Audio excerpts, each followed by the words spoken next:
राजमहल हवेली में हम एक ऐसे दुश्मन से घिरे थे जिसे हम देख नहीं सकते थे। मीरा पर हुए हमले ने हमें झकझोर दिया था। हमें एहसास हुआ कि यह सिर्फ निशा की आत्मा नहीं थी, बल्कि कोई और भयानक चीज थी जो उसे कैद करके रखी हुई थी। स्पिरिट बॉक्स पर उसने मार डाला और फिर राज जैसी बातें हमें एक पुराने काले राज की ओर इशारा कर रही थी।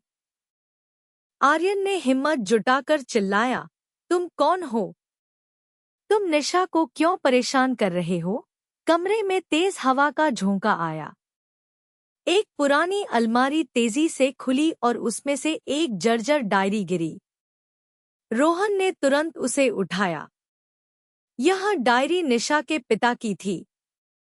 डायरी में लिखा था कि निशा को उसके चाचा, जो संपत्ति के लालच में थे, ने ही मार डाला था। उन्होंने ही हवेली में आग लगाने की कोशिश की थी ताकि किसी को पता न चले। निशा की आत्मा अपने पिता के साथ थी, लेकिन चाचा की बुरी आत्मा, जो खुद हवेली में फंसी हुई थी, निशा को भी कैद करके रखी हुई थी, ताकि उसका राज कभी बाहर न आ सके। हमें इसे रोकना होगा, आर्यन ने कहा। इस बुरी आत्मा को मुक्ति दिलाकर निशा को आजाद करना होगा। हमने डायरी में मिले संकेतों के आधार पर हवेली के एक गुप्त कमरे को खोजा।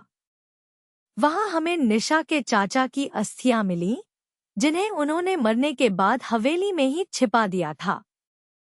हमने अस्थियों को बाहर निकालने की कोशिश की, तभी एक भयानक चीख गूंजी। हवा में एक काली परछाई मंडराने लगी। बिजली चमकने लगी। हवेली हिलने लगी। यह चाचा की बुरी आत्मा थी, जो हमें रोकने की कोशिश कर रही थी। वह नहीं चाहती थी कि उसका राज बाहर आए। मीरा ने अपनी सारी शक्ति एकत्र की। तुमने जो किया, वह कभी नहीं छुप सकता, उसने दृढ़ता से कहा। निशा को मुक्ति मिलेगी। हमने उन अस्थियों को तुरंत हवेली से बाहर निकाला और उन्हें पवित्रता से नदी में प्रवाहित करने का संकल्प लिया। जैसे ही अस्थियां हवेली से बाहर निकली, हवेली के अंदर का वातावरण अचानक शांत हो गया। काली परछाई फीकी पड़ गई और हवा में घुल गई। एक हल्की, सुखद हवा चली, जैसे निशा की आत्मा हमें धन्यवाद दे रही हो। हवेली में फिर से एक अजीब सी शांति छा गई, लेकिन इस बार वह भयावह नहीं, बल्कि सुकून भरी थी। हमने निशा के चाचा की अस्थियों को पास की एक पवित्र नदी में विसर्जित किया। हवेली में लौटकर हमें एक अजीब सा खालीपन महसूस हुआ। निशा की आत्मा अब मुक्त थी। आज राजमहल हवेली अब शांत है। भूतिया कहानियां अब सिर्फ पुरानी यादें बन चुकी हैं।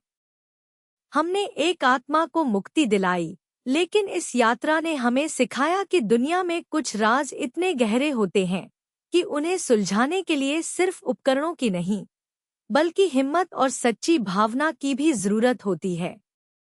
हमारा काम अभी खत्म नहीं हुआ है। दुनिया में अभी भी कई अनसुलझे रहस्य हैं, और हम उन्हें उजागर करने के लिए हमेशा तैयार रहेंगे। देखने के लिए धन्यवाद।